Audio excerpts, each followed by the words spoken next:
Shyness isn't a permanent trait. It's a learned behavior, and just like any other habit, it can be unlearned. The only thing standing between you and your goal is the story you keep telling yourself. This powerful idea by Jordan Belfort rings true, especially when it comes to shyness. The story you tell yourself, that you're shy, that you can't connect with others, or that you're not capable of making an impact, can be rewritten. This book is your guide to doing just that. If you've ever felt held back by shyness, if you've ever found yourself shrinking in social situations or avoiding new connections out of fear, this is for you. You're not alone. But the good news is, you don't have to stay stuck in that place. You can break free, and it starts with understanding that shyness isn't a permanent part of who you are. It's just a habit that you can change. In the pages ahead, we'll explore how emotional intelligence and social skills are your secret weapons in transforming your social life. Emotional intelligence is about understanding not just your own feelings, but also the feelings of those around you. By mastering this skill, you can navigate any social situation with confidence and ease. This book isn't about becoming someone else.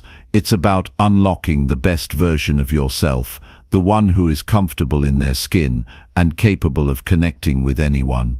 Throughout this journey, you'll learn practical strategies to stop overthinking, how to control your emotions so they don't control you, and the small but powerful shifts that will help you thrive in social situations. It's about taking control of your mindset and breaking the cycle of fear and self-doubt. You'll understand how to read people, start conversations effortlessly, and make others feel heard and valued, all while growing your own confidence day by day. This isn't just theory, it's about real-world application. The techniques you'll learn are simple, but they're incredibly effective. And most importantly, they're things you can start using right away in your day-to-day life. You are capable of so much more than you think. If you're ready to break free from the chains of shyness and start mastering the skills that will change your social life for good, this is your first step. The person you want to become isn't far away, you just need the right tools to get there. And in this book, you'll find exactly what you need to build the life and connections you've always desired. Chapter 1. Shyness is just a habit, and you can break it. Shyness isn't a personality trait, it's a habit. And just like any habit, it can be unlearned. It might feel permanent, like something built into your DNA, but it's not. It's simply a pattern you've repeated so many times that it feels automatic.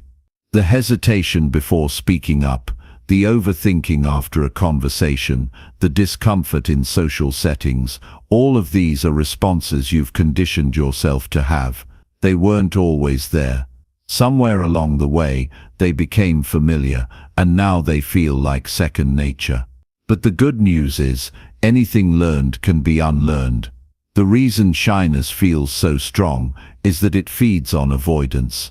The more you shrink away from social situations, the stronger the habit becomes. When you avoid speaking up in a group, your brain registers that as a safe action, reinforcing the idea that staying quiet is the right thing to do. But the opposite is also true. When you take small steps to engage, even when it feels uncomfortable, you start rewiring that response. The discomfort fades, and confidence grows in its place. Think about how habits work in everyday life. If someone drinks coffee every morning, they start craving it at the same time each day. If someone always takes the same road home, they drive it on autopilot. Shyness works the same way. Your brain has learned to expect discomfort in social situations, and so it reacts the same way every time. But just as you can train yourself into a habit, you can train yourself out of one. Most people assume that social confidence is something you either have or don't. That's a myth. Confidence isn't a trait, it's a skill. It's built through repetition, through action, through doing things before you feel ready. The biggest mistake people make is waiting to feel confident before acting. But confidence doesn't come first, action does. Once you start speaking up, engaging, and challenging your fears, confidence follows. The first step in breaking this habit is noticing the patterns that keep it alive. Pay attention to the moments when you hold yourself back. Is it when meeting new people? When speaking in front of a group? When making small talk? Once you recognize these moments, you can start making intentional changes. Even small shifts, like making eye contact for a second longer or initiating a simple greeting, begin to weaken the hold of shyness. Avoiding social situations might bring temporary relief, but in the long run, it makes things worse. Each time you avoid speaking up, it reinforces the belief that you're incapable, that socializing is difficult, that you're not someone who can handle these moments. That belief is false, but the more you repeat the behavior, the more real it feels. The only way to break this cycle is by stepping into the discomfort, even in the smallest ways. Think of it like building a muscle. If someone never exercises, their muscles remain weak. The first few workouts feel uncomfortable. They might feel sore or uncoordinated. But with consistency, strength builds. Social confidence works exactly the same way. The first few times you challenge your shyness, it will feel uncomfortable. You'll second-guess yourself, but each time you push through, the habit of confidence grows stronger. One of the fastest ways to start shifting your mindset is to change your internal dialogue. If your thoughts are constantly reinforcing the idea that you're shy, that socializing is hard, or that you're not good with people, then that's the reality you'll live in. But if you start telling yourself a different story, one where you are capable, where speaking up is just a skill to practice, where every interaction is an opportunity rather than a test, you begin to reshape your identity. Small intentional actions are the key to rewiring the way you see yourself. If you typically avoid starting conversations, challenge yourself to say something small to a cashier or a coworker. If you tend to sit back and let others talk, push yourself to contribute just one thought. These moments might seem insignificant, but they add up. Each one is a signal to your brain that the old habit is being replaced. There's no need for drastic changes overnight. Social confidence isn't built in a day. It's built in small, consistent moments of stepping outside your comfort zone. The key is to focus on progress rather than perfection. It's not about suddenly becoming the most outgoing person in the room. It's about proving to yourself, one interaction at a time, that you are capable of more than you've believed.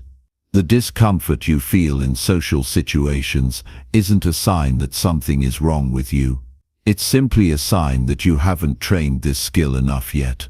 Just like learning to drive, learning a new language, or picking up an instrument, the beginning always feels awkward. But the more you practice, the easier it gets. What once felt intimidating becomes natural. Confidence is not about being the loudest person in the room. It's not about forcing yourself to be someone you're not. It's about being comfortable in your own skin, about trusting yourself to handle conversations without overthinking, about feeling at ease in social situations rather than seeing them as something to fear. That kind of confidence isn't something you're born with, it's something you create.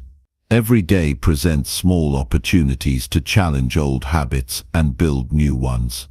The question is whether you'll take them, whether you'll let fear and hesitation keep you in the same cycle, or whether you'll take that first uncomfortable step toward change. It's never about being perfect. It's about showing up, trying, and proving to yourself that you can handle more than you thought. Shyness is not who you are. It's just something you've been practicing. But now you're going to start practicing something new. Chapter 2. The secret power of emotional intelligence. EQ. Emotional intelligence is one of the most valuable skills a person can develop. It determines how well someone navigates relationships, handles stress, and understands both their own emotions and the emotions of others. People often assume intelligence is about knowledge, facts, and problem solving, but the ability to recognize and manage feelings, both internally and externally, is just as important. In many cases, it's even more important. Success in life, whether in personal relationships or professional settings, depends largely on emotional intelligence rather than raw intellect. Most people react to emotions rather than control them. They feel frustrated and lash out, feel hurt and shut down, feel overwhelmed and avoid dealing with things.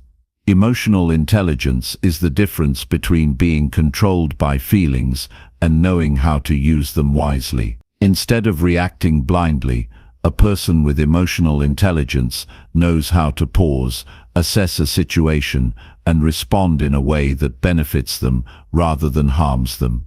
This isn't about suppressing emotions or pretending they don't exist. It's about understanding them deeply and using them to navigate life more effectively. The way people handle emotions is often shaped by past experiences. Some grew up in environments where expressing feelings was discouraged, leading them to bottle things up. Others may have been surrounded by emotional outbursts, making them feel like emotions are overwhelming and uncontrollable.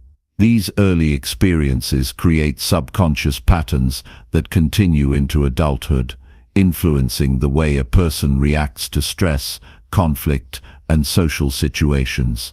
Recognizing these patterns is the first step toward changing them. One of the most overlooked aspects of emotional intelligence is self-awareness. Without it, a person moves through life reacting to emotions without understanding why they feel a certain way. They get angry without recognizing the deeper cause. They feel insecure without realizing where that insecurity comes from. The more someone pays attention to their emotions, the easier it becomes to manage them. When a strong feeling arises, instead of immediately acting on it, they can take a step back and ask themselves what's really going on. This ability to pause and reflect makes all the difference in how someone handles challenges. Another key aspect of emotional intelligence is self-regulation.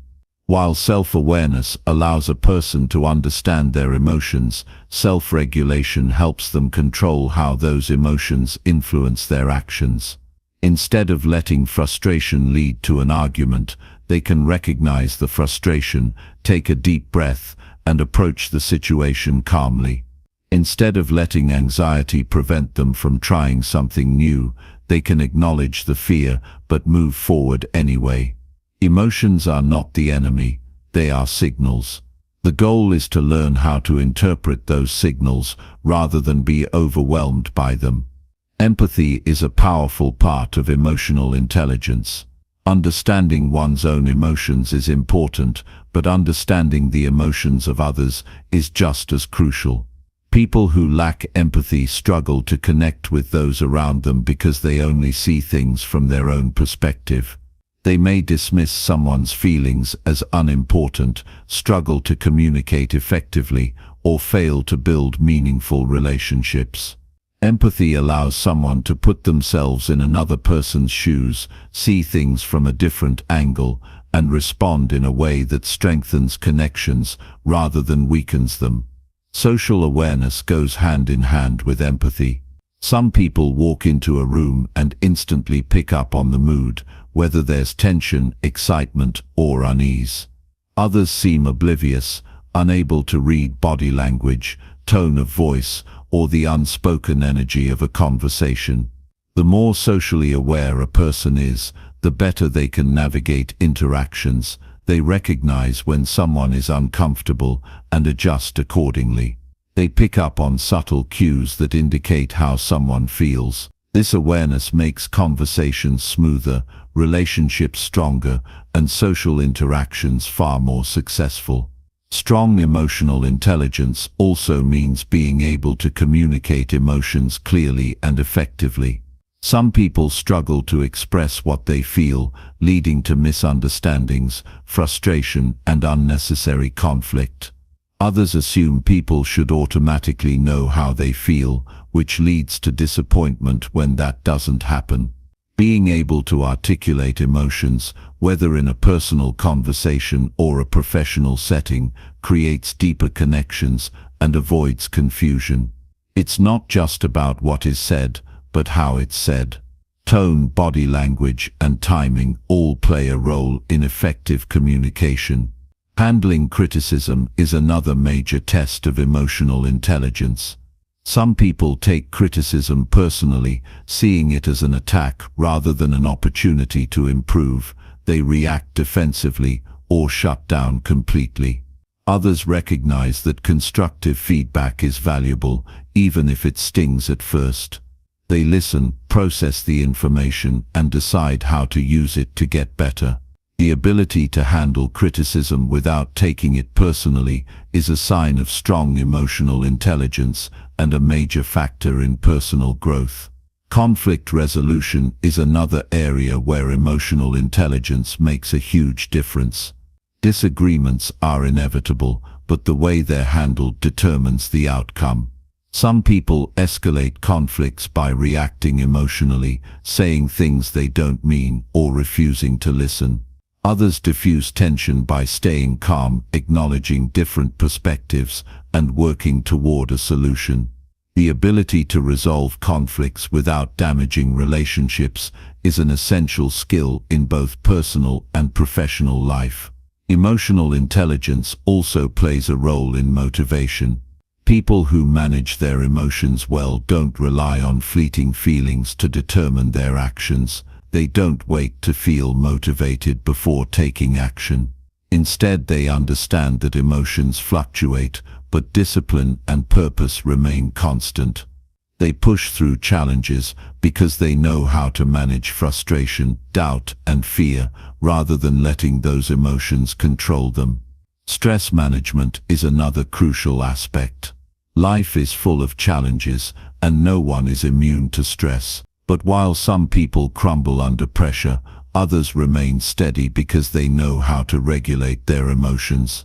They practice techniques like deep breathing, reframing negative thoughts, and focusing on what they can control instead of what they can't. Their ability to handle stress directly affects their ability to handle life. Building emotional intelligence isn't about perfection, it's about progress. No one is in complete control of their emotions all the time. Everyone has moments of frustration, insecurity, or stress. But the more aware someone becomes, the better they get at managing those emotions rather than being controlled by them. The key is practice.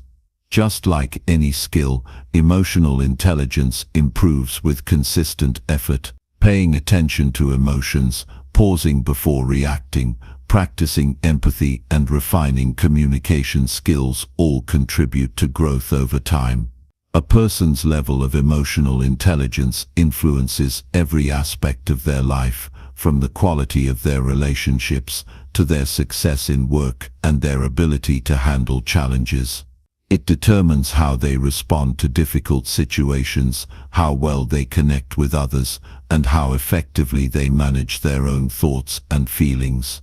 It's a skill worth developing, and the more someone works on it, the more they realize just how powerful it is. The ability to understand, regulate, and communicate emotions isn't just a personal advantage, it's a life-changing one. Chapter 3. Confidence isn't loud, it's controlled.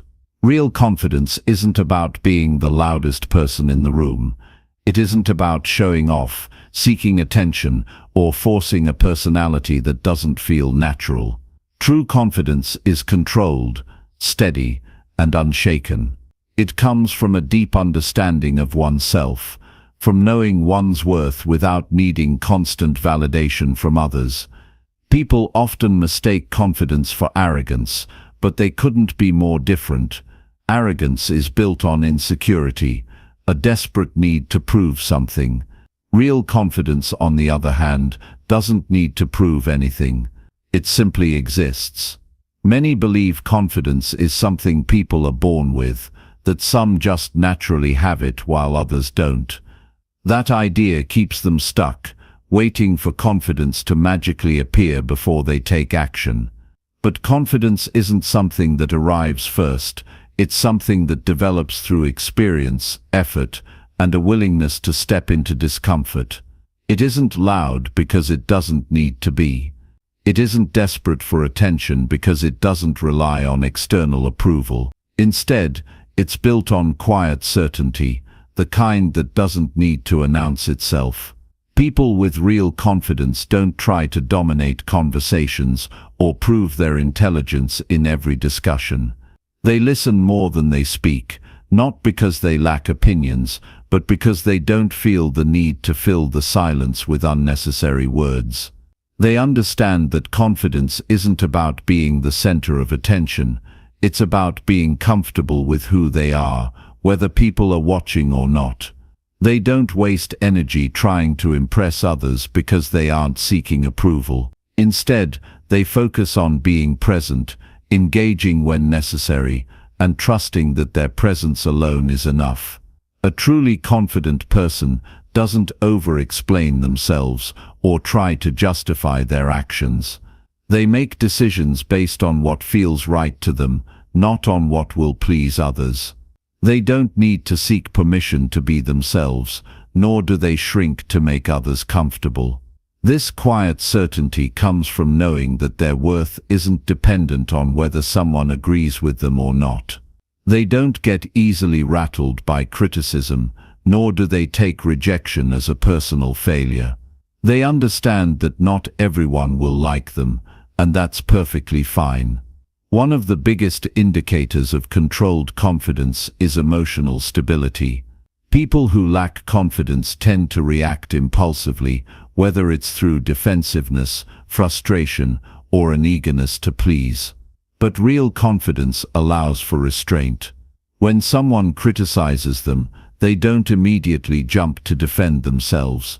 Instead, they evaluate whether the feedback is useful. If it is, they learn from it. If it isn't, they move on.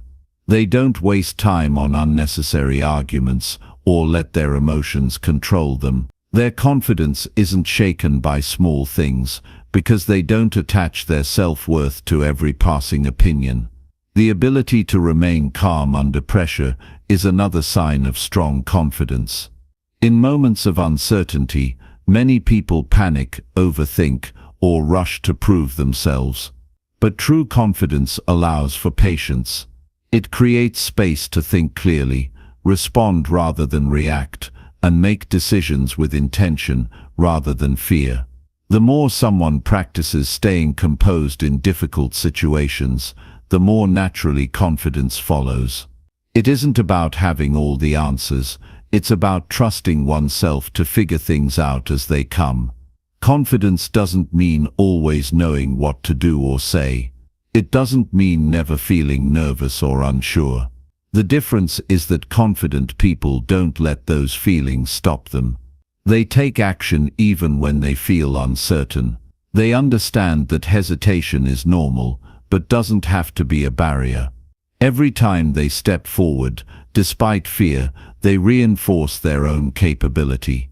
Confidence is built in those moments when someone chooses courage over comfort, effort over avoidance, and action over doubt. Social confidence, in particular, comes from experience. No one starts out effortlessly comfortable in every situation. Those who seem naturally confident in conversations didn't get there by accident. They built that skill through practice, by putting themselves in situations that forced them to engage, listen, and learn. They faced awkward moments, misunderstandings, and rejections, but instead of seeing those as failures, they saw them as part of the process. Over time, they became more at ease, not because they stopped feeling nervous, but because they stopped letting nervousness define them. A controlled and steady presence often speaks louder than words. People who are secure in themselves don't fidget nervously, rush through conversations, or avoid eye contact. They move with purpose, speak with clarity, and hold themselves in a way that commands respect without demanding it. They don't need to prove their confidence by overpowering others. Instead, they create an atmosphere that naturally draws people in. The way they carry themselves, the way they pause before responding, the way they listen with intention, all of these small details add up to a powerful presence. Confidence also comes from preparation. The more someone understands a subject, the more comfortable they are discussing it. The more they expose themselves to social situations, the easier conversations become. The more they practice a skill, the more natural it feels. Confidence isn't a switch that turns on suddenly, it's the result of consistent effort. Those who seem effortlessly composed have simply put in the work to get to that point. It's easy to believe that confidence is an external thing, something based on appearance, social status, or achievements. But real confidence isn't built on external factors. It comes from within. It's not about how others see a person, it's about how they see themselves. Someone who ties their confidence to achievements will always need the next win to feel worthy. Someone who builds confidence on a deeper foundation knows that their value doesn't depend on any single moment of success or failure. Developing confidence requires stepping into discomfort repeatedly. It means speaking up when it's easier to stay quiet, taking opportunities even when self-doubt creeps in, and trusting oneself even when certainty isn't guaranteed. Confidence doesn't require perfection. In fact, part of confidence is accepting imperfection. Those who fear failure stay stuck, while those who embrace failure as a learning experience continue to grow. The difference between someone who appears naturally confident and someone who struggles with it often comes down to mindset. Those who lack confidence focus on their weaknesses, their mistakes, and the opinions of others. Those who have true confidence focus on growth, their ability to handle challenges, and their own self-respect. They don't wait for someone else to validate them. They don't rely on outside forces to determine their worth. They decide every day to show up as the best version of themselves, knowing that confidence is not about being perfect, but about being steady, capable, and in control. Chapter 4. How to stop overthinking every social interaction. Overthinking social interactions is something many people do without even realizing it. It happens when you're about to speak to someone, and instead of just engaging, your mind starts racing with questions. What if they don't like me? What if I say something awkward? What if I make a fool of myself? It's a never-ending loop of self-doubt and anxiety that makes even the simplest conversation feel like a high-pressure situation. The truth is, overthinking doesn't help. It just gets in the way. At the core of overthinking is the fear of judgment. You're worried about how others will perceive you, how your words will be interpreted, or what might go wrong. This fear isn't always based on reality. In fact, most of the time, people aren't paying as much attention to you as you think they are. Most people are too busy worrying about their own insecurities to scrutinize yours. The more you focus on the possibility of something going wrong, the more likely it is that you'll create unnecessary stress for yourself. The first step to breaking this habit is acknowledging that your thoughts are often disconnected from reality. In most social situations, the fear of embarrassment or rejection is far greater than the actual risk of either happening. If you make a mistake, so what? It happens. People rarely remember the small, awkward moments that make you cringe. What sticks with them is how you handled the situation after the fact. One of the best ways to stop overthinking is to focus on the present moment.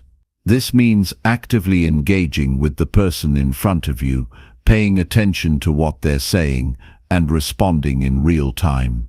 It's easy to get stuck in your own head, but shifting your attention outward helps you stay grounded. When you focus on listening and responding to the conversation, there's less room for self-doubt and fear. You're no longer concerned with how you're coming across. You're simply engaged in the interaction. Another way to stop overthinking is to reframe your perspective on social interactions. Instead of seeing them as a test of your worth, think of them as opportunities to connect. Every conversation is a chance to learn something new, whether it's about the person you're talking to or yourself. People don't expect perfection from you, they expect sincerity. If you can be genuine and present, that's what truly matters. It's also important to accept that some discomfort is natural. Being nervous about a conversation or feeling uncertain is part of being human. It's normal to have moments of hesitation, especially if you're talking to someone new or in an unfamiliar setting. The key is not to let that discomfort stop you from acting. The more you engage with people, even when it feels uncomfortable, the easier it becomes. Each time you step out of your comfort zone, it becomes less of a big deal. You begin to realize that nothing catastrophic happens when you stop overthinking. Practice helps too. Overthinking often comes from a lack of experience or familiarity. If you feel unsure about how to approach social situations, start by putting yourself in smaller, lower-pressure environments. Initiate small conversations with people in everyday settings, the barista at the coffee shop, the cashier at the grocery store, or a colleague at work. These interactions are low stakes and give you the chance to practice without the pressure of a high-stakes conversation. Over time, these small victories will build your confidence and help you become more comfortable in bigger situations. When you find yourself slipping into the cycle of overthinking, a good technique is to pause and take a deep breath. Take a moment to reset and bring your focus back to the present. This simple action can interrupt the spiral of thoughts that keeps you trapped in doubt. It helps calm your nervous system and allows you to regain control over the situation. After taking a deep breath, gently remind yourself that most of the things you're worrying about won't even matter in a few hours, let alone a few days. Sometimes it's helpful to take the pressure off yourself entirely. Instead of worrying about what you're going to say or how you'll come across, focus on the other person.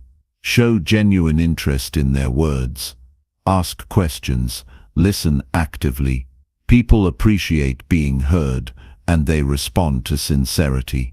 When you shift the focus away from yourself and place it on the other person, you stop worrying about how you're coming across and start building a real connection. In fact, one of the most powerful tools for reducing anxiety in conversations is to focus on helping the other person feel comfortable. Most people are just as nervous as you are, even if it doesn't always show. If you can make someone else feel at ease, it can ease your own nerves too. Put your energy into making the other person feel heard and understood, and you'll find that the conversation flows more naturally. One technique to help stop overthinking is to accept that mistakes are part of the process. No one is perfect, and social interactions are a space where slip-ups happen. Saying the wrong thing, stumbling over words, or not knowing what to say next is completely normal. The important thing is how you respond in those moments. If you can laugh it off, apologize, and keep going, you'll look more confident than if you freeze up or over-apologize. People won't remember your mistake, they'll remember how you handled it. Another way to reduce overthinking is to remind yourself that your self-worth isn't dependent on the outcome of a conversation. It's easy to fall into the trap of thinking that if a conversation doesn't go perfectly, it means something is wrong with you. But that's simply not true. Each interaction is just one small part of the bigger picture. If you didn't connect with someone or a conversation felt awkward, it doesn't mean you failed. It means you took a step forward. Social skills improve over time, and even the most experienced communicators had to start somewhere. One of the most freeing realizations is that social interactions don't need to be perfect. You don't need to have every word planned or every reaction rehearsed. The best conversations happen when people are relaxed, when they listen to each other, and when they engage without worrying about the result. So much of the pressure we feel in social situations comes from our own minds. When you stop trying to control every detail, you'll find that the conversation flows naturally, and the anxiety you once felt begins to fade. The key to stopping overthinking is simple: stop making it about you. Focus on the present moment, on the people around you, and on making genuine connections. When you take the focus off yourself and your fears, you allow the conversation to unfold without unnecessary stress. Over time, as you practice this approach, you'll begin to realize that social interactions are not something to be feared or overanalyzed. They're just another opportunity to connect with others and enjoy life's many little moments. Chapter 5. The Art of Staying Cool Under Pressure. When you're under pressure, whether in a social situation, a work meeting, or even just a casual conversation, the temptation to panic can be overwhelming.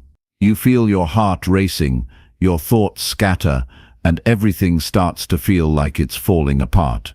It's easy to give in to that wave of panic, but the key to staying composed under pressure is understanding that you are in control. The more you practice staying calm, the easier it becomes. First, recognize that pressure is something everyone faces. It's not a personal weakness or something that makes you different from others. Everyone experiences moments when they feel the weight of expectations, when they feel overwhelmed by the situation. What sets people apart isn't whether they feel pressure, but how they respond to it.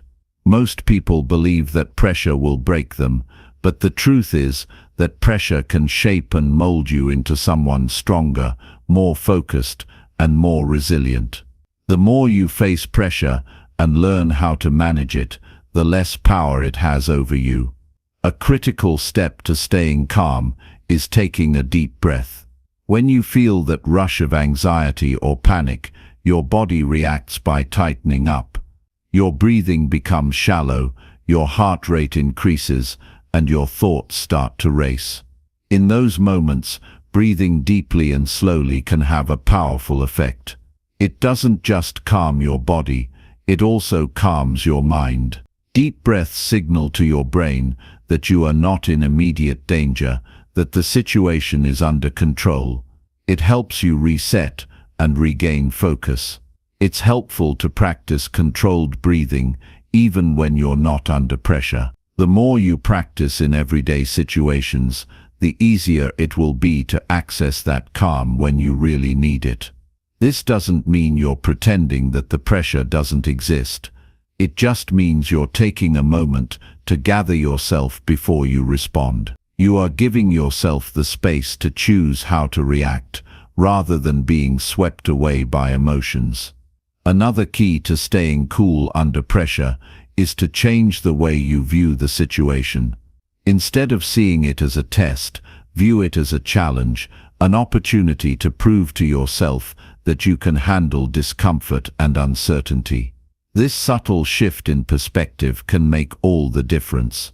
If you treat a stressful situation as something to be feared, it will overwhelm you.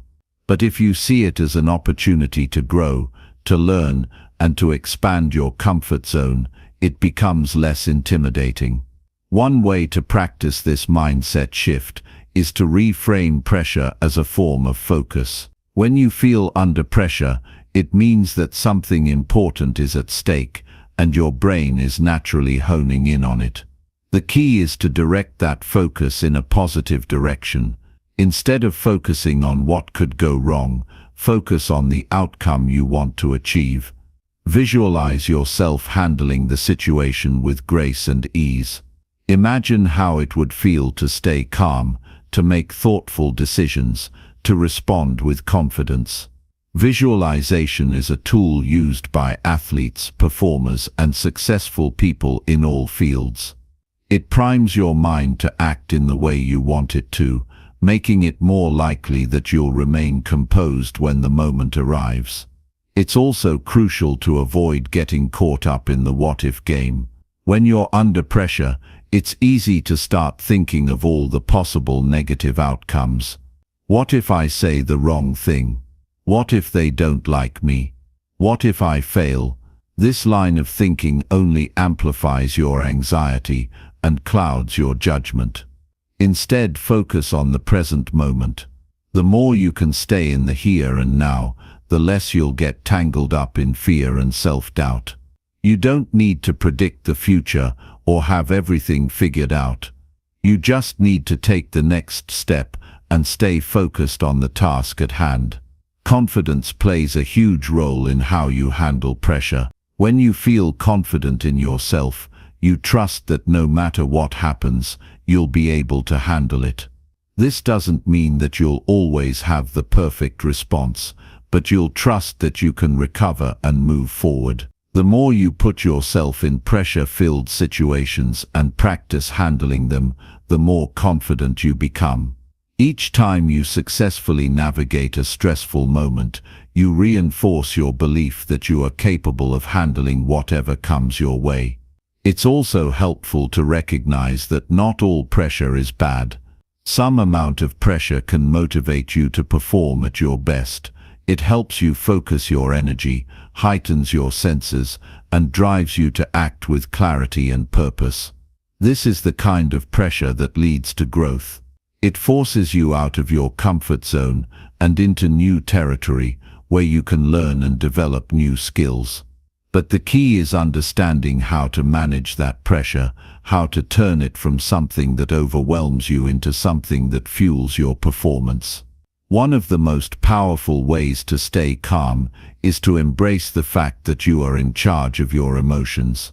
When things get tense, it's easy to feel like you're at the mercy of your feelings. But the truth is that emotions don't control you unless you let them. Just because you feel anxious or stressed doesn't mean you have to act on those emotions. You can choose how to respond, and sometimes the best response is to simply stay calm and centered. A good way to practice emotional control is through mindfulness.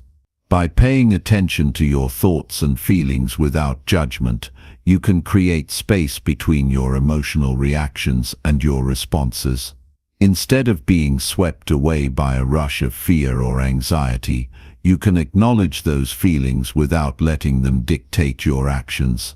Mindfulness helps you to observe your emotions from a distance, giving you the ability to choose how to act rather than reacting impulsively.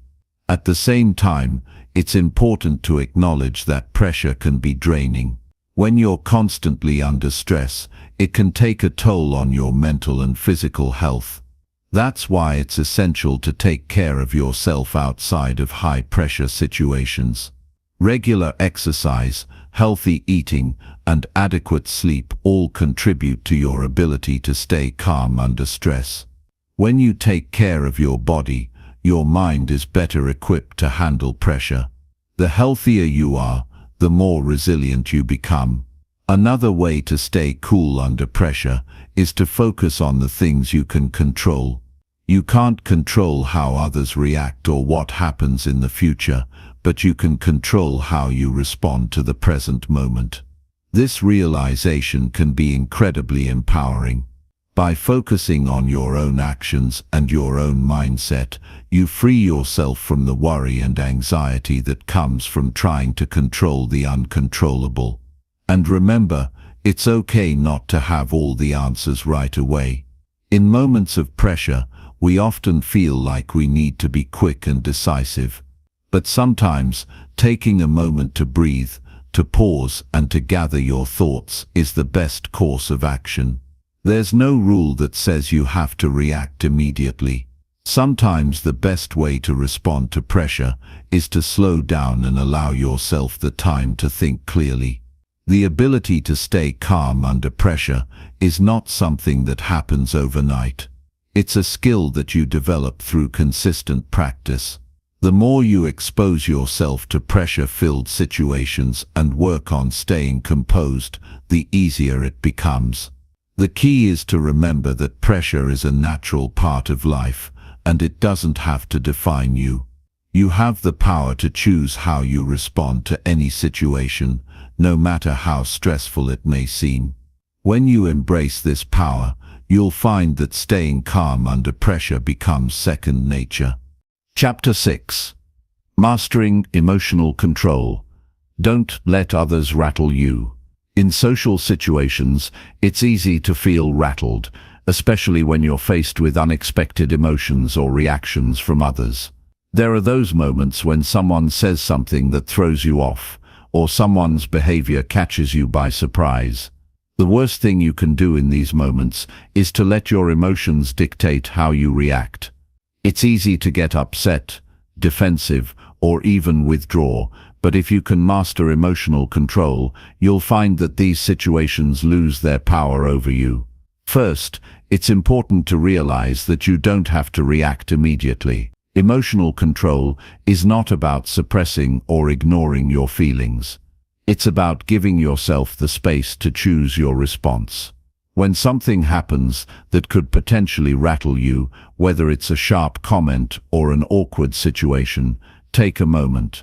Acknowledge your emotions, but don't let them take control. It's natural to feel frustrated, embarrassed, or angry in some situations. But these feelings don't need to define how you respond. The ability to pause, breathe, and assess the situation is a powerful tool in emotional control. Mastering this skill begins with awareness. You can't control what you're not aware of. You have to pay attention to how your body responds in different situations. Do you feel tension in your chest or a tightness in your throat when someone challenges you? Do your palms sweat or your heart race when you're put on the spot? These physical sensations are clues that something has triggered you. The more you pay attention to these cues, the more you can begin to recognize when your emotions are about to take over. It's in these moments that you can choose to pause and take control. One of the most effective ways to regain control in an emotional moment is to focus on your breath. This may sound simple, but it's incredibly powerful. When we're emotional, our breathing often becomes shallow and erratic. By slowing down and deepening your breath, you send a signal to your nervous system that everything is okay. It's like hitting a reset button for your body and mind. By taking deep breaths, you give yourself a few precious seconds to calm down, collect your thoughts, and decide how you want to respond. Another important element of emotional control is understanding that you are not your emotions. You may feel anger, but that doesn't mean you are an angry person. You may feel anxious, but that doesn't mean you are anxious by nature. Emotions are temporary experiences. They come and go. They don't have to define your behavior. You are the one who decides how to act, even when emotions are running high. Remind yourself that your feelings, while real, do not control you. They are signals, not commands. You have the ability to choose your reaction, and that choice is where your power lies. It also helps to develop emotional detachment in difficult situations. This doesn't mean you should disconnect from your feelings entirely or pretend you don't care. It means you can observe the situation without getting caught up in it. Think of it like watching a movie. You're aware of the plot and the characters, but you're not getting lost in the drama. If someone says something hurtful or upsetting, Rather than absorbing that energy and reacting impulsively, try to detach. Understand that the person's words are more about them than they are about you. Their comment or behavior is often a reflection of their own insecurities or frustrations, not a judgment of your worth. By detaching from the situation, you prevent yourself from getting drawn into unnecessary conflict or negative emotions. Another way to master emotional control is to reframe the situation. Often the way we interpret events can escalate our emotions. If someone cuts you off in conversation or doesn't acknowledge your point, you might feel dismissed or unimportant. But if you reframe that situation by telling yourself that they might just be distracted or that it's not a personal attack, you can prevent your emotions from spiraling. Reframing helps you maintain perspective. It allows you to look at the bigger picture and not get caught up in momentary irritations. When you choose to reinterpret a situation in a more positive or neutral light, you free yourself from the emotional charge it carries. Also, keep in mind that emotional control doesn't mean being completely stoic or devoid of emotion. It's about balance. It's about feeling your emotions without letting them control you. It's knowing when to express how you feel and when to hold back. For example, if someone says something hurtful, it's okay to feel hurt. It's okay to acknowledge that pain. But the key is not to let that pain spill over into anger or defensiveness. Emotional control allows you to experience your feelings and still choose how to respond. You can express your feelings with maturity and calmness without letting them get the best of you. Sometimes emotional control is about taking care of yourself outside of the high-pressure moments. It's much easier to stay calm in stressful situations when you've been practicing emotional regulation every day. Engaging in activities that help you stay centered, like meditation, exercise, or journaling, can build your emotional resilience. When you invest in your emotional well-being consistently, you're better equipped to handle moments of stress and conflict when they arise. Another aspect of emotional control is self-compassion. Often we're hardest on ourselves when we make mistakes or when we feel out of control emotionally. If you slip up and let your emotions take over, don't beat yourself up. Recognize that you're human. Everyone loses their cool now and then. What matters is how you recover and learn from it. Be kind to yourself, and don't let one misstep define your ability to control your emotions in the future. Every moment is an opportunity to do better. Remember that emotional control isn't about suppressing or denying your emotions. It's about learning to manage them effectively. By giving yourself the space to breathe, by reframing situations, by practicing self-compassion, and by engaging in regular emotional maintenance, you can improve your ability to stay calm in the face of challenge. The more you practice emotional control, the more natural it will feel, and the less power external situations will have over your state of mind. Ultimately, mastering emotional control is about empowering yourself. It's about recognizing that you have the ability to choose your reactions. No matter what's happening around you, you can decide how to respond.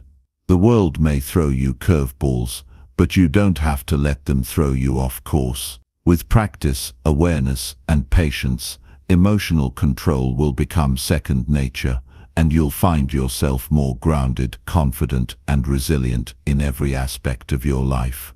Chapter 7. How to start a conversation without the awkwardness. Starting a conversation can be intimidating, especially when you're unsure of what to say or how the other person will react. Many people struggle with initiating interactions, worrying about awkward silences or saying something inappropriate. But the truth is, starting a conversation is a skill that can be developed, and once you know how to approach it with confidence, it becomes much easier. The first thing to remember is that a conversation doesn't have to be perfect from the start. In fact, It's normal for things to be a little awkward at first, especially if you don't know the person well, but that's okay. The key is to embrace those first few moments of uncertainty and use them as an opportunity to build rapport and connection. A good place to begin is with something simple and non-threatening, like a greeting or a comment about the environment around you. For example, if you're at a coffee shop, you might start by commenting on the coffee, the weather, or the music playing in the background. These types of casual remarks break the ice without requiring too much thought or effort. It's not about having an elaborate script in your head. It's about offering a small entry point for the other person to engage with. Don't put too much pressure on yourself to start with something profound or witty. Often the best conversations begin with something completely ordinary. It's important to shift your mindset from worrying about impressing the other person to focusing on creating a genuine connection. People appreciate authenticity, and when you speak from a place of curiosity rather than trying to impress, the conversation flows more naturally. One of the simplest and most effective ways to keep a conversation going is by asking open-ended questions. These are questions that can't be answered with a simple yes or no. Instead, they invite the other person to share more about themselves and create an opportunity for a deeper exchange. For instance, instead of asking, "Did you have a good weekend?" try asking, "What did you do over the weekend?" This opens the door for the other person to elaborate and share more about their interests, experiences, or thoughts. It's important to listen actively when the other person is speaking. Active listening is a skill that can make a huge difference in the quality of a conversation. Instead of just waiting for your turn to talk, really focus on what the other person is saying, nod occasionally to show you're engaged, maintain eye contact, and ask follow-up questions that show you're interested in what they're saying. This not only helps you keep the conversation going, but it also makes the other person feel heard and valued. Another powerful way to initiate and sustain a conversation is through body language. Your nonverbal cues can play a huge role in how others perceive you and how open they feel to talking with you. Open, relaxed body language signals that you're approachable and comfortable in the situation. This can make a significant difference, especially if the other person is feeling nervous or uncertain. Make sure your posture is open, avoid crossing your arms, and try to maintain a warm, friendly expression. Simple gestures like smiling or leaning slightly forward can show that you're interested and engaged in the conversation. It's also helpful to be aware of the context in which you're initiating the conversation.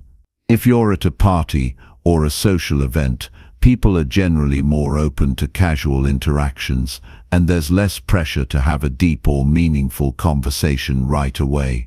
However, if you're in a more formal setting, like a work event or a networking session, your approach might need to be a little more thoughtful. In these situations, focusing on shared interests or professional topics can be a good starting point. Asking someone about their work or recent projects can open the door to a more substantive exchange. It's easy to get caught up in worrying about what you're going to say next, but the truth is that people are usually more focused on themselves and their own thoughts than on your every word. When you take the pressure off yourself to be perfect, it becomes easier to relax and engage more genuinely. A great way to do this is to embrace the mindset that every conversation is a learning experience. Whether the interaction goes well or not, there's always something to gain from it.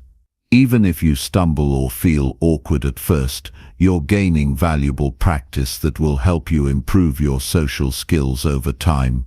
Another important aspect of starting a conversation is reading social cues. Every person has different preferences when it comes to socializing. Some people enjoy small talk and thrive in casual, light-hearted interactions, while others may prefer deeper, more meaningful exchanges. It's important to gauge the other person's level of comfort and adjust accordingly. If you notice they seem engaged and eager to talk, you can dive deeper into the conversation. But if they seem distracted or closed off, it might be best to keep things light and give them space. Sometimes, the most effective way to start a conversation is simply by showing kindness. A warm smile, a compliment, or a genuine inquiry into how someone is doing can be the perfect icebreaker. People are naturally drawn to those who show interest in them and make them feel good about themselves. It doesn't take much to brighten someone's day with a kind word or a thoughtful gesture, and this can open the door to a meaningful conversation. It's also important to be patient with yourself. Mastering the art of conversation takes time, and you won't always have the perfect thing to say. It's okay to have moments of silence or pauses in the conversation. These don't have to be awkward. Instead of seeing them as gaps, view them as opportunities to collect your thoughts or let the conversation naturally evolve. It's natural for there to be moments of quiet, and often they provide the space for deeper reflection or a shift in direction. One way to stay calm and focused when starting a conversation is to remind yourself that most people are more concerned with themselves than with how you're coming across. This might sound surprising, but it's liberating. When you stop worrying about whether you're saying the right thing or making a good impression, you free yourself up to be more authentic and present in the moment. Your goal isn't to be perfect, it's to connect, learn and share with the other person in a meaningful way. It's also crucial to give yourself permission to be imperfect. Not every conversation will go as smoothly as you hope, and that's okay. There will be moments where you feel a little unsure or find yourself searching for the right words. But these moments are part of the process of improving your social skills. Don't beat yourself up over minor missteps. Instead, use them as learning experiences. Reflect on what worked and what didn't, and be gentle with yourself. The more you practice, the better you'll get. Starting a conversation doesn't have to be a monumental task. It's simply about showing up, being yourself, and being open to connecting with others. The more you do it, the easier it becomes. And over time, you'll find that your ability to engage with others becomes more natural, less stressful, and more enjoyable. Whether you're meeting new people, reconnecting with old friends, or simply navigating day-to-day interactions, the skill of starting a conversation is something that will serve you in countless situations. It's a tool that will not only help you in social settings, but will also enhance your overall confidence and emotional intelligence. Chapter 8. The Science of Being Instantly Likeable. Being liked is something that many of us desire, whether we're meeting new people or navigating daily interactions. The reality is that, as much as we all want to connect with others, there's a common fear of being judged, rejected, or misunderstood. We often worry about making a positive impression, but struggle with knowing how to make people feel comfortable around us. The truth is that becoming someone others are naturally drawn to doesn't require trying to be someone you're not. It's about tapping into simple yet powerful behaviors that make others feel seen, heard, and valued. The first thing to understand is that being likable isn't about being perfect or pretending to be someone you're not. People are drawn to those who are genuine, confident, and comfortable in their own skin. When you're authentic, you make others feel comfortable because they don't have to guess who you are or what you stand for. There's a certain calmness in authenticity that allows others to relax, and that's when real connections happen. It's the kind of energy that encourages openness and trust. One of the simplest ways to make people like you is by showing a genuine interest in them. This doesn't mean interrogating them with questions or trying to impress them with your knowledge, but rather focusing on the other person. Ask thoughtful questions about their experiences, their interests, or what's important to them. When you show that you care about who they are, they feel valued. People love to talk about themselves, and when they sense that you're truly listening, they'll naturally gravitate toward you. A key part of this is active listening. Many people think that listening is just waiting for their turn to speak, but truly listening is a skill that's much deeper than that. It's about being present in the moment and paying attention to what the other person is saying, both verbally and non-verbally. People appreciate being heard, and when you show you're truly engaged, it makes them feel respected. You don't need to interrupt or jump in with your own stories right away. Sometimes, just nodding and giving a small response to show you're listening can strengthen your connection with someone. Another powerful tool for making people like you is to give them genuine compliments. Compliments are a way to acknowledge someone's positive qualities or achievements, and when they're sincere, they can make people feel great about themselves. The trick is to be specific. Instead of saying, "You look nice," you might say, "That color really brings out your eyes." Or instead of just saying, "Great job, try, I really admire how you handled that situation. Your approach was so calm and thoughtful." Specific compliments show that you're paying attention and that you appreciate them for who they truly are. However, compliments are not the only thing that will win people over. Another key element of being likable is showing empathy. Empathy is the ability to understand and share the feelings of another person. When you can put yourself in someone else's shoes, you create a sense of trust and connection. It's about acknowledging the other person's emotions and showing that you care. For example, if a friend is feeling down, instead of offering solutions right away, just listen and acknowledge how they feel. Sometimes, the best thing you can do for someone is to simply be there and show that you understand their perspective. In addition to empathy, people are drawn to those who are positive and uplifting. This doesn't mean you need to be upbeat and cheerful all the time, but showing optimism and looking for the good in situations makes a big difference. A positive attitude can be contagious, and when you offer a hopeful perspective, it encourages others to feel more at ease. It's easy to get caught up in negativity, but choosing to stay positive, especially in challenging situations, can make you someone that others want to be around. Humor is another key element of likability.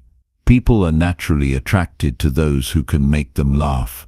It's not about being a stand-up comedian, but having a light-hearted approach to life can break the ice and help others feel comfortable. Humor helps to take the edge off tense moments and makes people feel relaxed.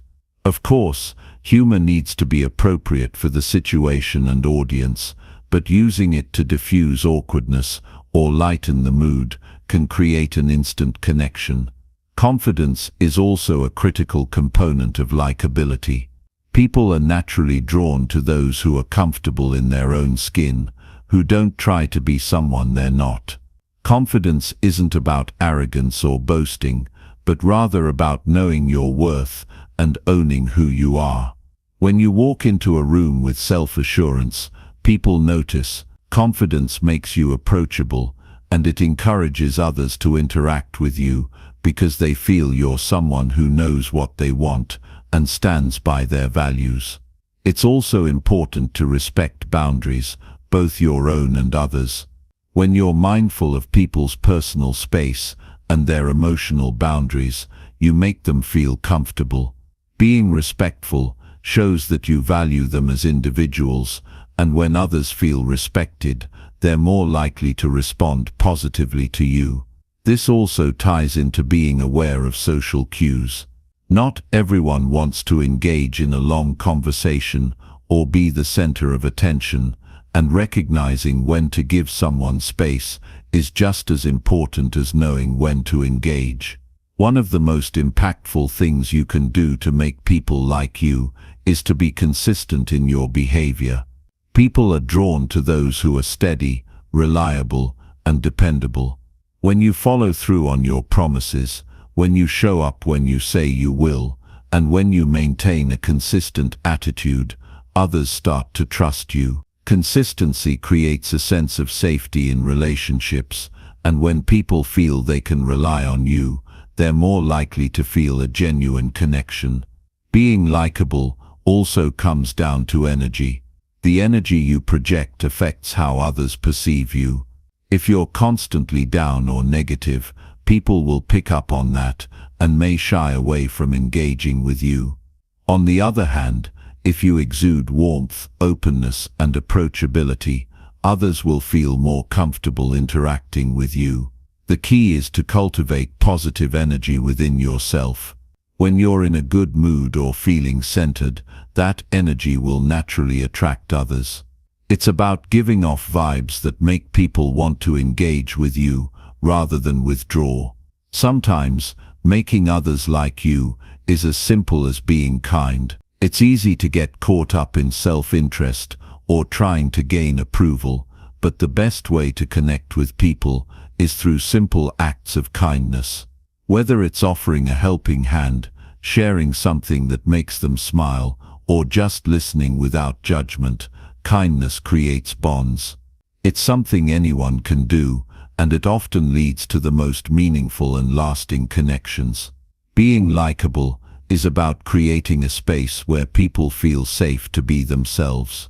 It's not about winning approval or putting on an act, but rather about offering a genuine connection that makes others feel comfortable. The more you focus on others, the more you'll see how simple and effective it is to make people like you. It's about kindness, empathy, respect, and authenticity.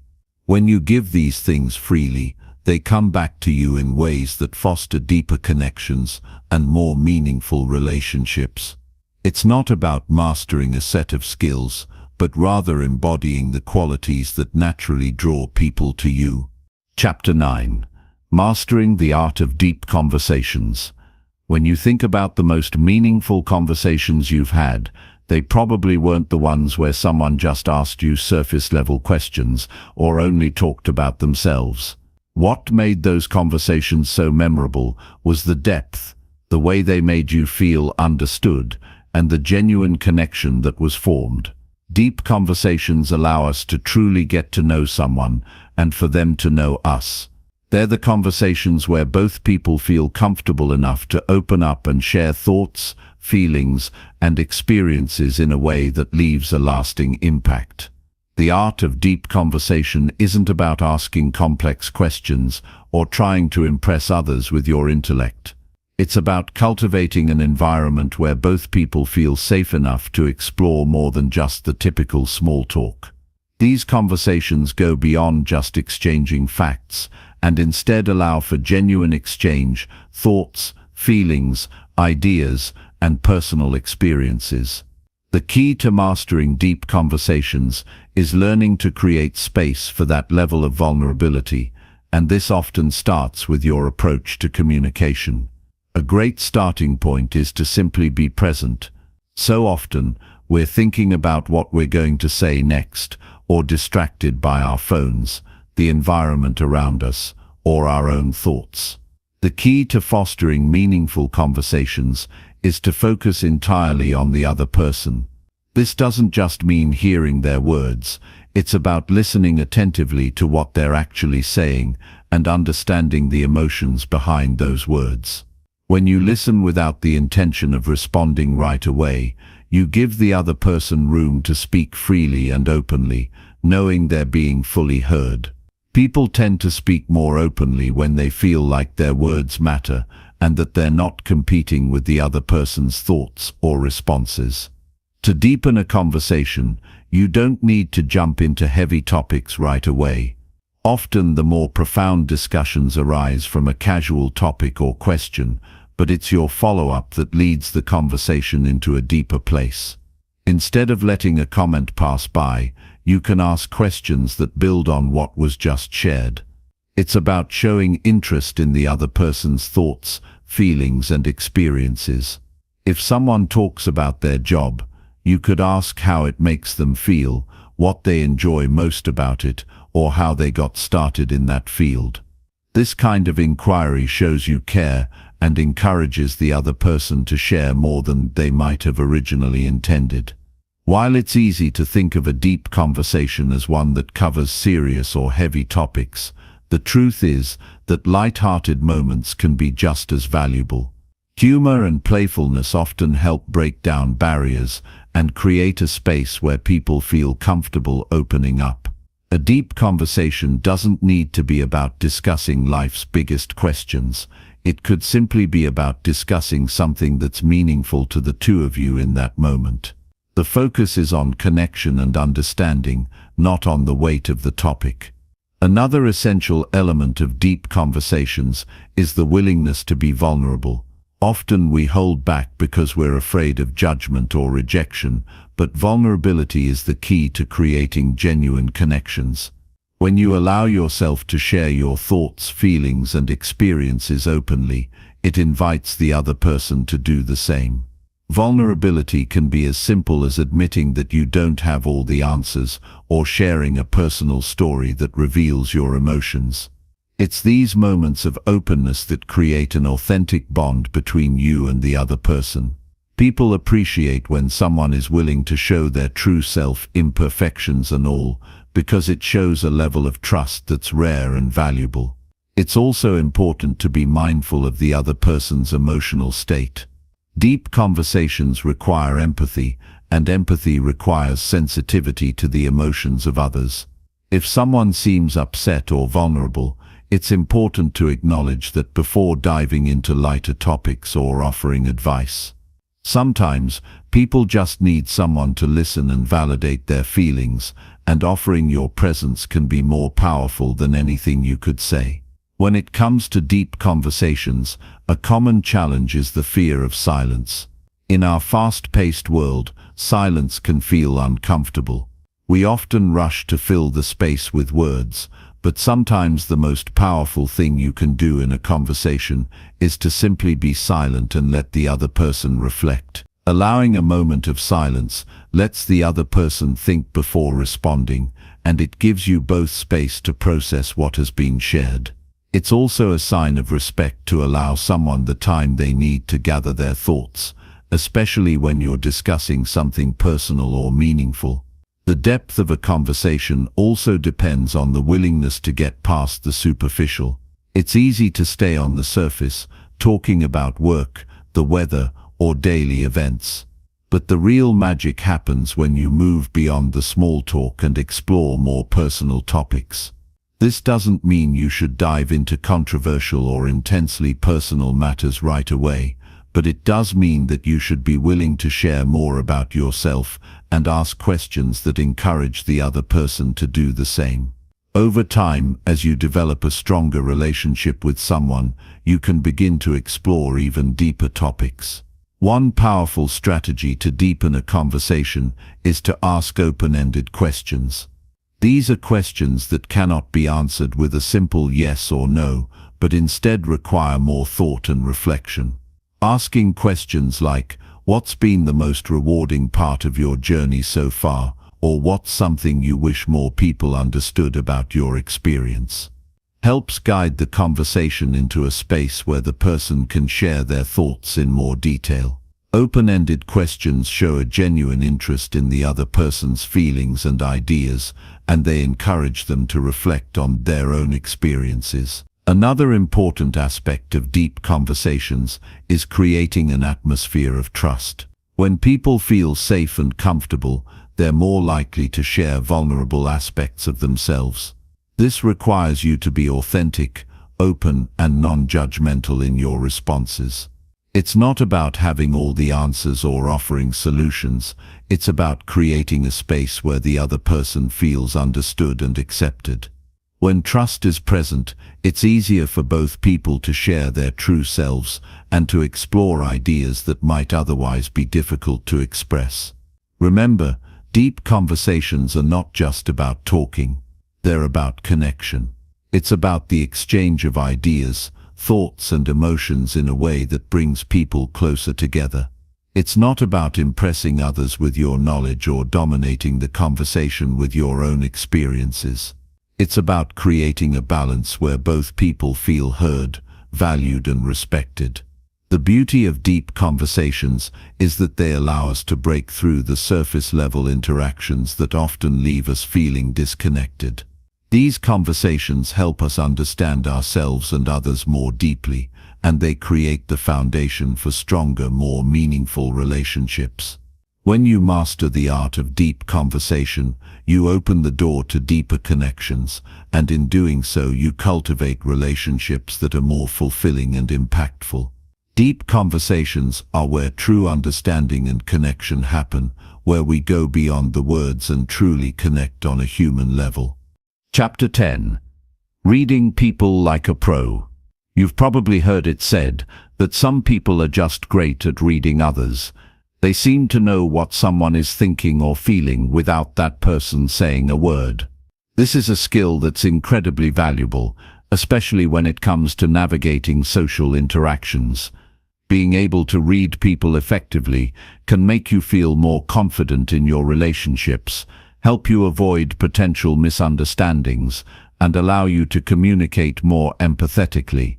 The first thing to understand about reading people is that it's not about being psychic.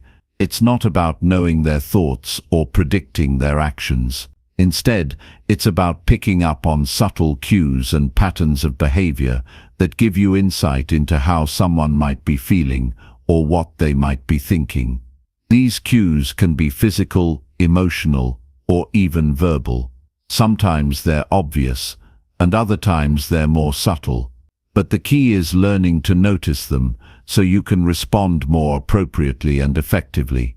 Start by paying attention to body language. It's one of the most immediate and powerful ways people communicate, and it often reveals more than words can. A person's posture, facial expressions, gestures, and even their physical proximity to others can give you a lot of insight into their mood or intentions. If someone is standing with their arms crossed or has a tense posture, they might be feeling defensive or closed off. On the other hand, if their body is open and relaxed, they're likely feeling comfortable and approachable. Eye contact is another big indicator. People tend to look at you when they're interested or engaged, but if they're avoiding eye contact, they might be feeling uncomfortable, distracted or uninterested. Pay attention to the intensity of the gaze as well. Someone who is staring too intensely might be feeling confrontational or aggressive, while someone who is glancing around the room might be distracted or anxious. The way people speak also gives away a lot about how they're feeling. You can often tell if someone is nervous, upset or excited just by the tone of their voice or the pace at which they're speaking. If they're speaking quickly, they might be feeling rushed or anxious. If their voice is shaky, they could be feeling nervous or uncertain. If they're speaking slowly, they might be trying to think carefully, or they could be feeling relaxed and comfortable. Listening closely to the way someone speaks and the words they choose can tell you a lot about what's going on beneath the surface. Facial expressions are another powerful clue. Think about the last time you saw someone smile. That smile was likely an indicator of happiness or enjoyment. But not all facial expressions are as obvious. A furrowed brow might suggest frustration or concentration, while pursed lips could indicate annoyance or disapproval. Learning to notice these small changes in facial expressions will help you better understand the emotions of those around you. But it's not just about individual cues. People don't just communicate with their eyes, hands, or voice. They communicate through a combination of all of these things. This is where patterns come in. If you're paying attention to the way someone is moving their hands while speaking, the tone of their voice, and their facial expression, you can start to put together a fuller picture of what they're feeling. For example, if someone is speaking with a fast-paced, high-pitched voice, fidgeting with their hands, and avoiding eye contact, they might be feeling anxious or uncomfortable. But if they're speaking slowly, making steady eye contact, and using expansive hand gestures, they're probably feeling confident and engaged. Another important factor in reading people is emotional intelligence, being able to not only recognize these cues, but also interpret them in a way that's emotionally aware. It's about being able to understand how someone might be feeling, and then responding in a way that acknowledges and respects those feelings. For example, if someone seems upset or defensive, it might not be the right time to push them with questions or assert your opinion. Instead, you could approach them with understanding and empathy, which helps foster a stronger connection and creates a safer space for communication. It's also important to remember that everyone is different. Just because someone is crossing their arms doesn't always mean they're closed off or defensive. Some people cross their arms because it feels comfortable, or because they're cold. Likewise, not everyone smiles when they're happy. Some people smile when they're nervous or uncomfortable. That's why it's important to look at the overall context and other cues. Is the person acting differently than usual? Are there external factors, like a stressful situation or a personal issue, that could be influencing their behavior?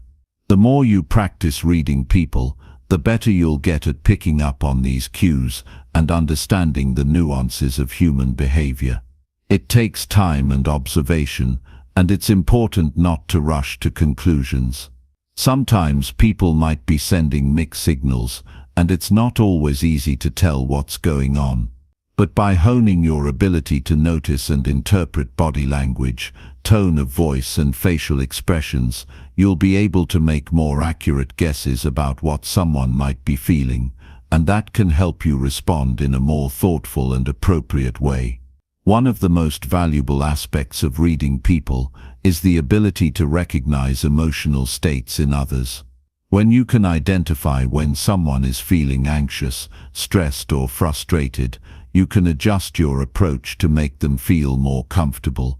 For example, if someone seems nervous about a conversation, you might soften your tone and give them more space to talk.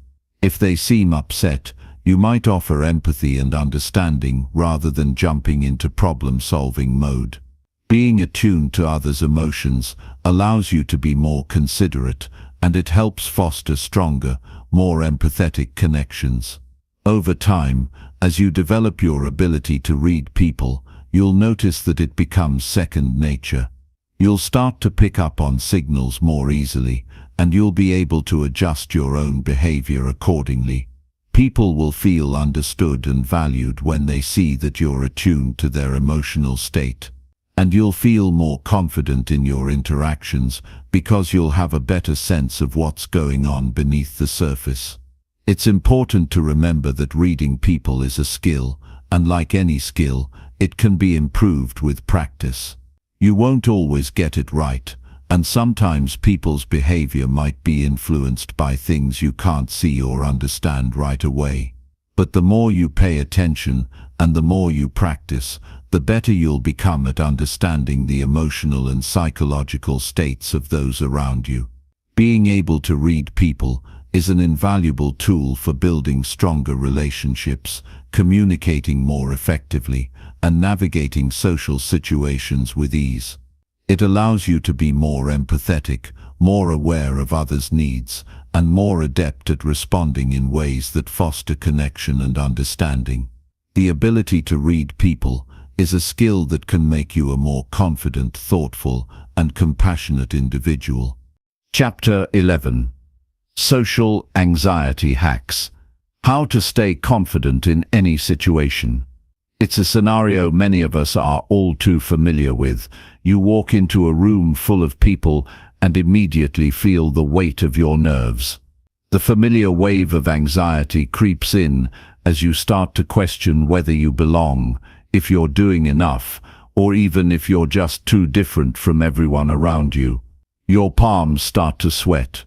Your heart begins to race, and the simple act of walking up to someone feels like climbing a mountain. Social anxiety, in its many forms, has the power to make us feel small and isolated, even in crowded places. But here's the thing: social anxiety is not an indicator of who you are or what you're capable of. It's simply a response, a feeling, a reaction that can be managed, understood, and eventually overcome. The truth is, you don't have to let it control you.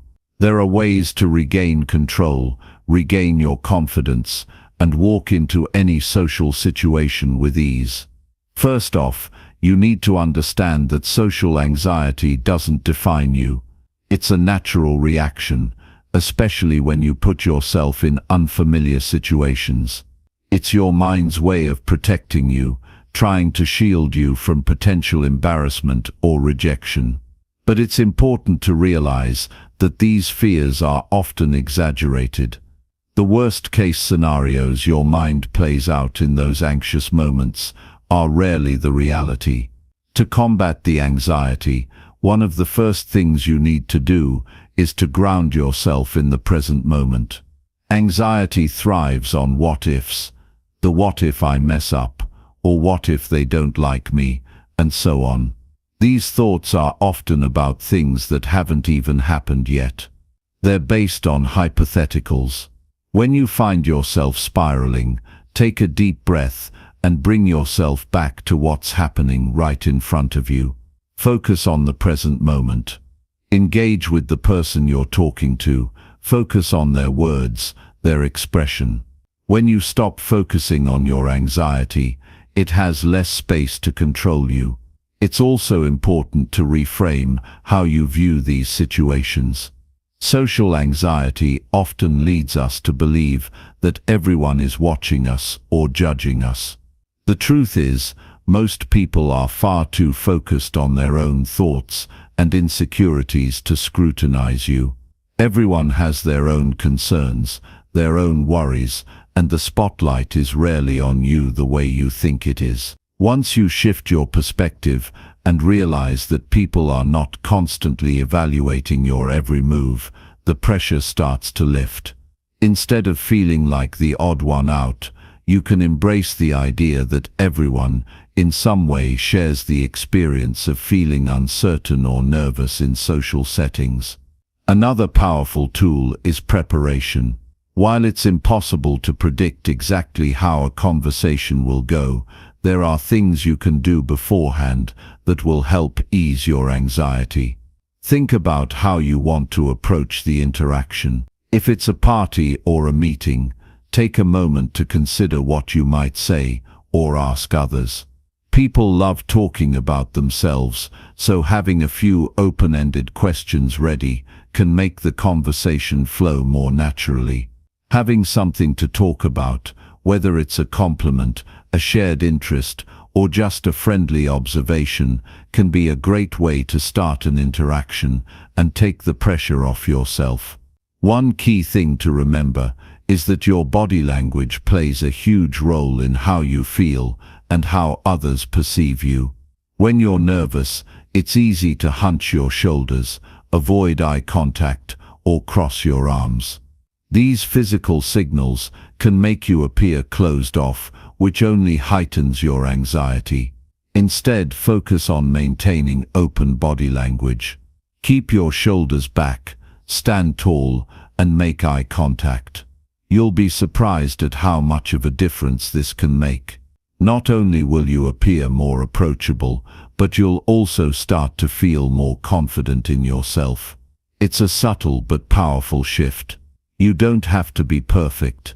You don't have to be the most outgoing person in the room. What matters is showing up and being present. The more you expose yourself to social situations, the easier they become. Each time you challenge yourself to step outside your comfort zone, you grow stronger. Over time, you'll begin to realize that those feelings of anxiety, while real, are also temporary. They are not insurmountable. The more you face them head-on, the less they'll control you. When it comes to overcoming social anxiety, self-compassion is crucial. It's easy to beat yourself up after an awkward moment or an interaction that didn't go as smoothly as you'd hoped.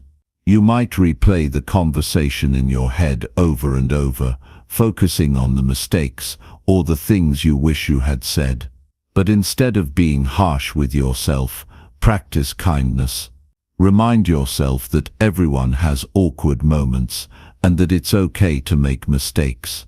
Those moments don't define you. In fact, they're often more important than the smooth interactions because they teach you resilience, self-awareness, and how to navigate discomfort. As you work through social anxiety, remember that it's okay to take small steps. You don't have to push yourself into the most high-pressure social situations right away. Start with smaller, less intimidating interactions. Maybe it's a brief chat with a colleague or a short conversation with a stranger at the store. With each step you build momentum and prove to yourself that you can handle these situations. As you grow more comfortable with the smaller interactions, you'll naturally feel more equipped to handle larger ones.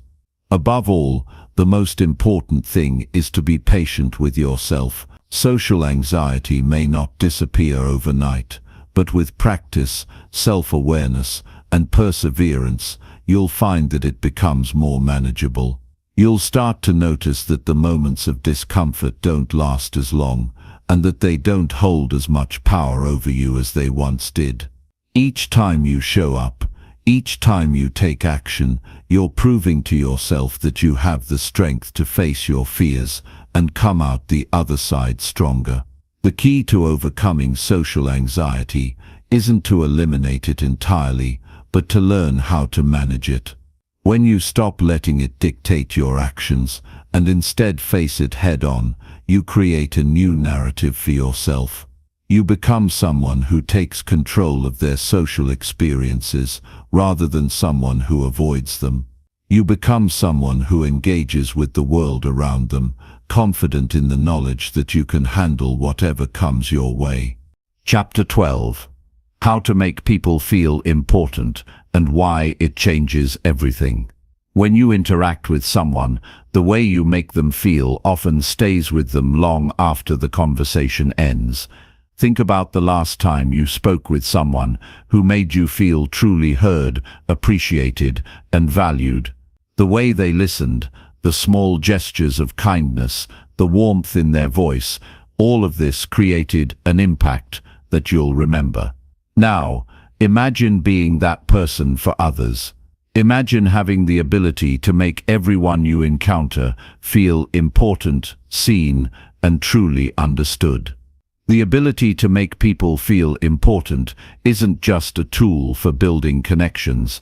It's a life-changing skill that can transform your social interactions and leave a lasting positive impression wherever you go. When we talk about making people feel important, it's easy to think of grand gestures or extravagant displays of attention.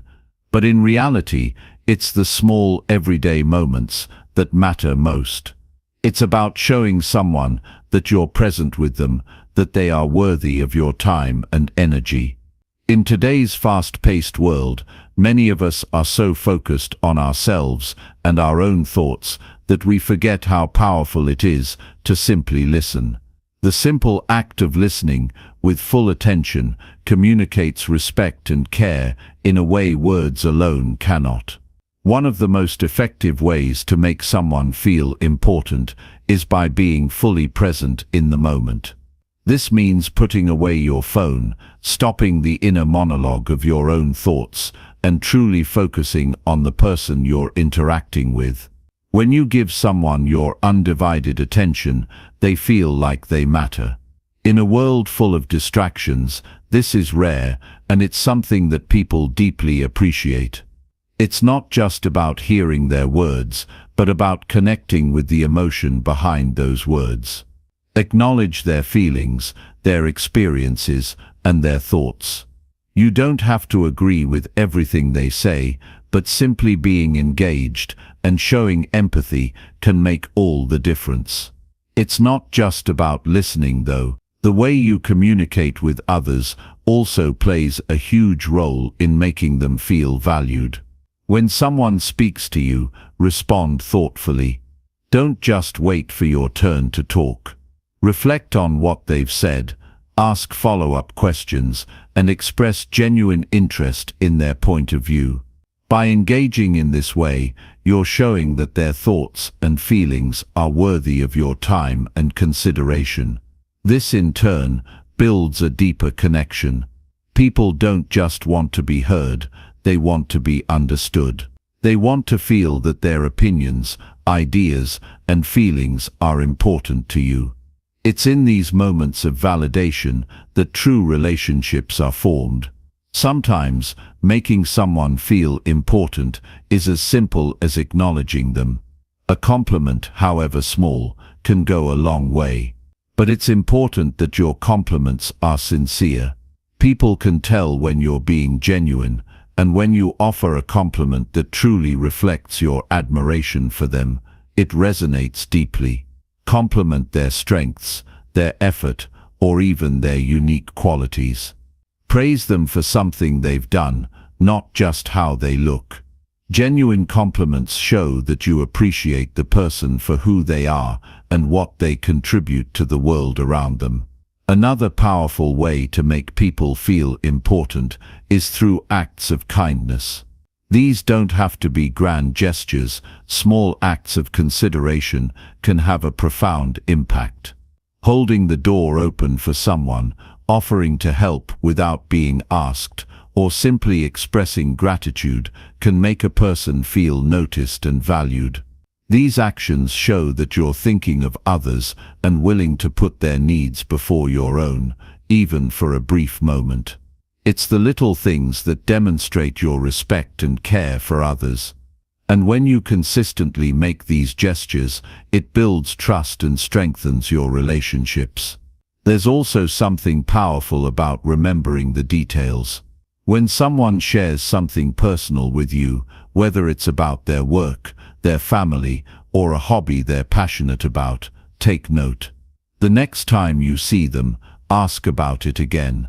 Inquiring about the things that matter to them demonstrates that you listen, that you care, and that they are more than just another person passing through your life. People appreciate when others remember them, their likes and dislikes, and the things they care about. It shows that you value them on a deeper level. Being respectful is another key element of making someone feel important. This doesn't just mean treating them kindly, but also honoring their boundaries, their time, and their perspective. If someone expresses discomfort with a topic, respect that and shift the conversation. If they're busy, don't impose on their time.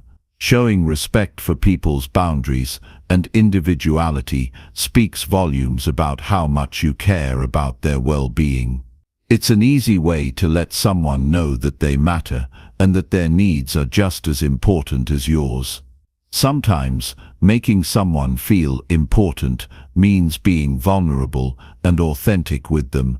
When you share parts of your own life, your struggles, your successes, your hopes, and your dreams, you create a sense of trust and mutual respect. Vulnerability fosters connection because it shows that you're not just interested in using the other person to make yourself feel better, but that you're willing to open up, share your true self, and be real with them. When you let people in and allow them to see who you really are, it gives them the permission to do the same. This creates a deeper sense of equality in the relationship, where both parties feel valued and understood. Another way to make people feel important is by offering them opportunities to shine.